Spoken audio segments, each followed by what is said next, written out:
Media spot న్యూస్కు స్వాగతం. ఈనాటి ముఖ్యాంశాలు. పొంగునూరు పట్టణ మున్సిపల్ కమిషనర్ లోకేశ్వర వర్మ ఆదేశాలతో తడిచెత్తను తీసుకోకూడదు చెప్పేసాడు. ఇన్ని రోజులు చెప్పేస్తాం, ఇన్ని రోజులు మనం రిక్వెస్ట్ చేస్తాం, ప్రజలందరికీ చెప్పాం. చాలా చోట్ల మంత్లీ ఛార్జెస్ కూడా కలెక్ట్ చేస్తున్నారు చెత్త తీసుకునేదానికి. గవర్నమెంట్ మనకి ఇచ్చిన ఆర్డర్లో సాలిడ్ వేస్ట్ మేనేజ్మెంట్ రూల్స్ 2016లో చాలా క్లియర్గా చెప్పిన దాన్ని ఇంటి దగ్గర అయితే సర్వీస్ ఛార్జెస్ కూడా కలెక్ట్ చేయాలి అనేసి.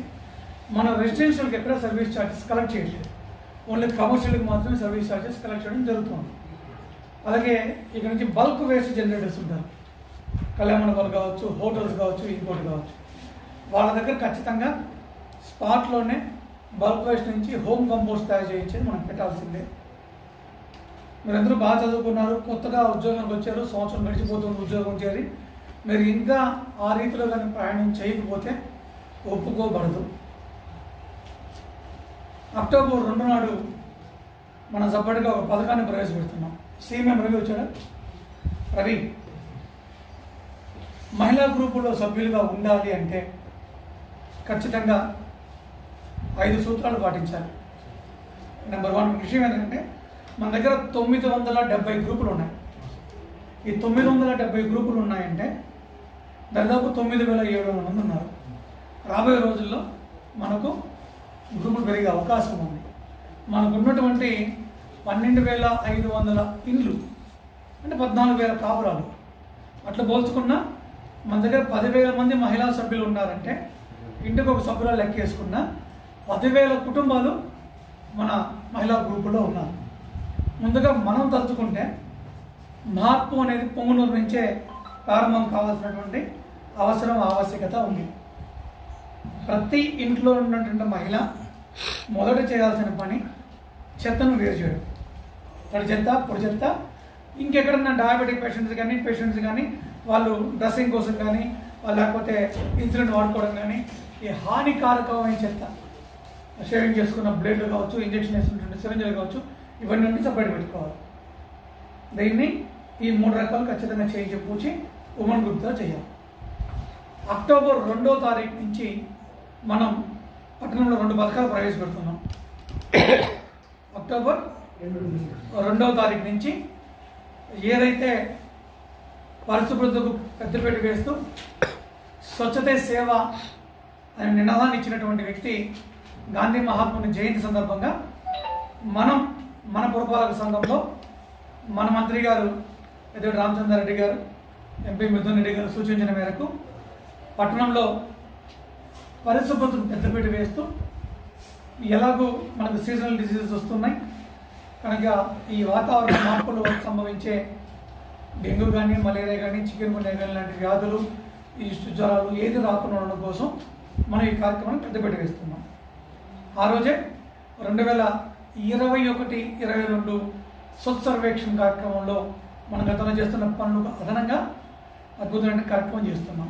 ఒకటి, మహిళల గ్రూపులందరికీ కూడా ఈ ఆర్పీలు ఎవరైతే ఉన్నారో వాళ్ళ ప్రాంత పరిధిలో ఖచ్చితంగా తడి చెత్తను, పొడి చెత్తను, హానికారక చెత్తను వేడి చేసి మనకు 5 రోజులు తడి చెత్త, 2 రోజులు పొడి చెత్త అందించే విధానాన్ని ప్రవేశపెట్టేదని చెప్తున్నాం కంపల్సరీ మెంబర్స్కి. ఒకటి. నెంబర్ 2, హోమ్ కంపోస్ట్ గురించి మనం గత 2 సంవత్సరాల నుంచి అందరికీ తెలియజేస్తున్నాం. ఎటువంటి పరిస్థితుల్లోనూ ఖచ్చితంగా ప్రతి ఇంటి వాళ్ళు వాళ్ళ ఇంట్లో నుంచి తడి చెత్తలో నుంచి ఇంట్లోనే ఎరువు తయారు చేయాలి, హోమ్ కంపోస్ట్ తయారు చేయాలి.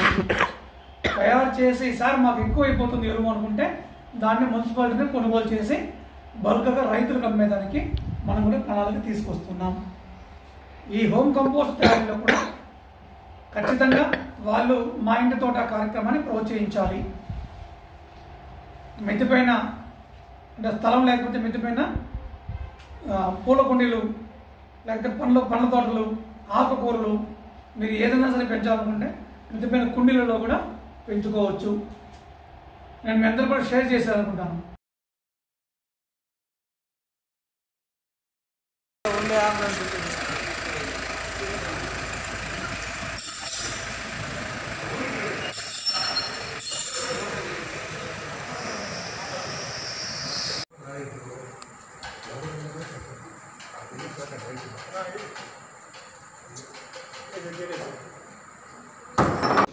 అందరికీ నమస్కారం. ఓం నమ శివాయ.